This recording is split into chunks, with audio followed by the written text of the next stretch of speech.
सबको प्रेम भरी मीठी मीठी हरे कृष्णा। आज हम जानेंगे सत्संग का प्रभाव कि एक क्षण का सत्संग कैसे जीवन बदल देता है। सत्संग मानव को कैसे अच्छी राह पर चलाता है, कैसे मानव का जीवन बदल देता है। सत्संग सत्संग हमने सुना है सुंदरकांड में भी कि हनुमान जी का एक लव का सत्संग जो है वो लंकनी का जीवन बदल देता है। सत्संग की एक छोटी सी कहानी है कि एक चोर था, उसका बेटा था, वो अपने बेटा को भी चोर बनाना चाहता था।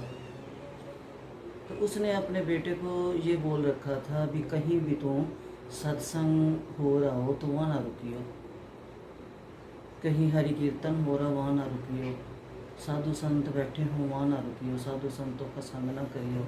सत्संग क्या है? सच्चे बंदे का संग, सत्य का संग, साधु का संग, राम का संग, कृष्ण का संग, नाम का संग, गुरु का संग, उसी को सत्संग बोलते हैं। तो तुम इन बातों से दूर रही हो। एक दिन क्या हुआ कि वो बच्चा चोरी करने जा रहा था तो उसके पैर में कांटा लगा। एक तो उसको उस दिन कुछ चोरी से मिला नहीं, भूख प्यास से दुखी था। दूसरा उसके पाँव में कांटा लगा, और कांटा वहाँ लगा मंदिर के पास से गुजर रहा था, वहाँ सत्संग हो रहा था, वहाँ हरी चर्चा हो रही थी। तो जैसे उसको कांटा लगा, अब रुकना तो था। उसने क्या किया कि जब मंदिर के पास से गुजरने लगा तो उसको अपने पिता की बात याद आई कि सत्संग की आवाज़ तेरे कानों में नहीं पड़नी चाहिए। इतना उसके पिता ने उसको कहा हुआ था। उसको पता था कि सत्संग की अगर एक लाइन भी मनुष्य के अंदर चली जाए तो वो जीवन को बदल देती है। तो इसलिए उसने उसको बहुत पक्की तरह समझा रखा था कि कहीं सत्संग हो रहा हो तो वहाँ अपने कान बंद कर लिए। तो जैसे उसने अपने कानों में उंगली डाल ली कि मैं अब मंदिर के पास चला जा रहा हूँ, तो मेरे पिता ने बोला हुआ है कि सत्संग कानों में ना चला जाए, तो उसने दोनों उंगलियाँ अपने कानों में डाल ली। जैसे दोनों उंगलियां कानों में डाल के चल रहा है तो उसके पैर में कांटा लगा। अब कांटा लगा, कांटा तो निकालना पड़ेगा।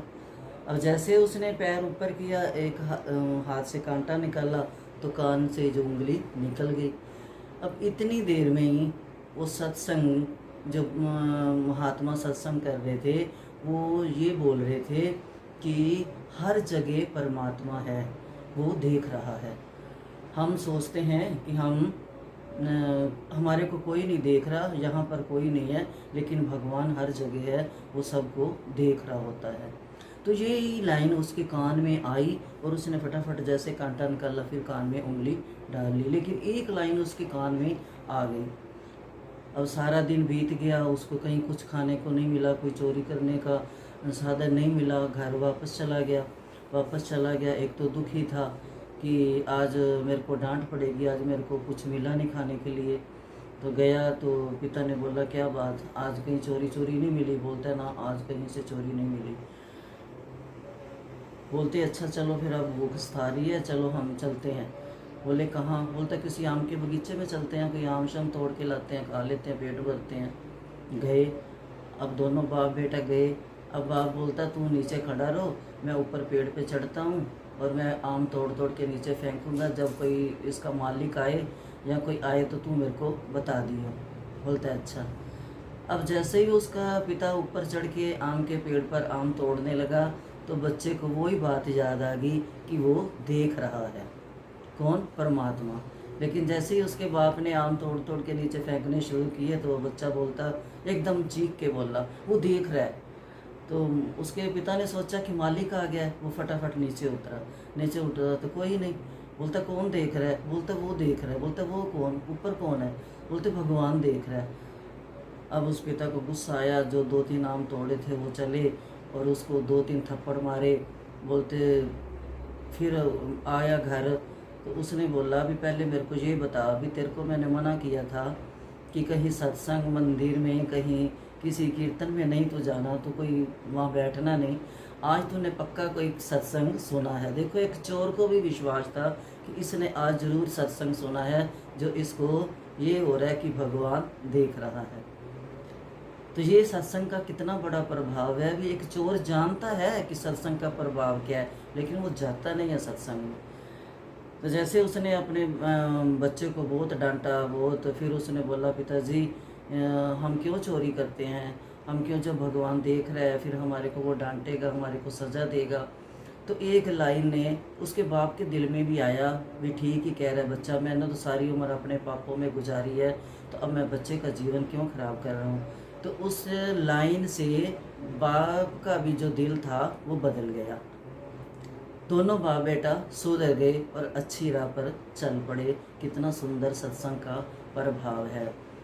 एक और है कि एक प्रेमी था, वो वैश्या के पास जाता था प्रेम के लिए एक सुंदर गुलाब का फूल जो सबसे सुंदर होता था वो लेके जाता था। अब एक दिन जा रहा था तो बहुत बारिश हो रही थी, आंधी चल रही थी, किच किच कीचड़, और उसका पैर फिसला और वो गिर गया। जैसे ही गिरा वो तो जो फूल था वो भी गिर गया, और गुलाब का फूल तो वैसे जल्दी टूट जाता है, तो कुछ ऊपर से बारिश हो रही थी, वो फूल सारा खराब हो गया।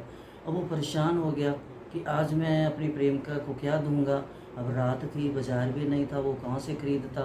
तो पास ही थोड़ी दूर में भी चिंता में ही था, इधर उधर की सोच ही रहा था कि पास में उसको एक शिव जी का मंदिर नज़र आया। वहाँ कुछ लोग पूजा कर रहे थे, देखा तो शिव जी के ऊपर एक सुंदर गुलाब के फूल चढ़े हुए हैं। तो मंदिर नहीं गया, शिव जी के दर्शन करने नहीं गया, भक्तों को देखने नहीं गया, उसकी नज़र तो गुलाब पे पड़ी कि मैं वो गुलाब का फूल जो है ये अपनी प्रेमिका के लिए लेके जाऊंगा। अब वो जो भगत खड़े हैं पूजा कर रहे हैं, तो वो अब कैसे चोरी वहाँ से उठाए फूल। इतनी देर वो दरवाजे पे खड़ा रहा और उनकी जो ओम नमः शिवाय धुन थी वो सुनता रहा, क्योंकि शंकर जी अपने मंदिर में ज़्यादा तो बैठने नहीं देते। अब राम जी के, कृष्ण जी के दरबार में जाओ, गुरु के दरबार में जाओ, तो वहाँ बहुत बड़ी जगह होती है, बैठ के माला जपो, नाम जपो, कीर्तन करो, बैठो, भगवान के दर्शन करो। लेकिन शंकर जी ने अपना जो मंदिर है ये इतना छोटा बनाया हुआ है कि कोई भक्त मेरे को डिस्टर्ब ना करे, क्योंकि जो शंकर जी हैं ये राम नाम बहुत जपते हैं, बहुत जपते हैं, इतना जपते हैं कि ये एक पल भी जो है वो ख़राब नहीं करना चाहते। तो इन्होंने अपना मंदिर भी छोटा बनवाया हुआ है। कहीं भी देख लो शंकर जी का मंदिर छोटा सा होगा, बस जल चढ़ाओ और नमस्कार करो, पूजा करो और अपना वापस हो जाओ।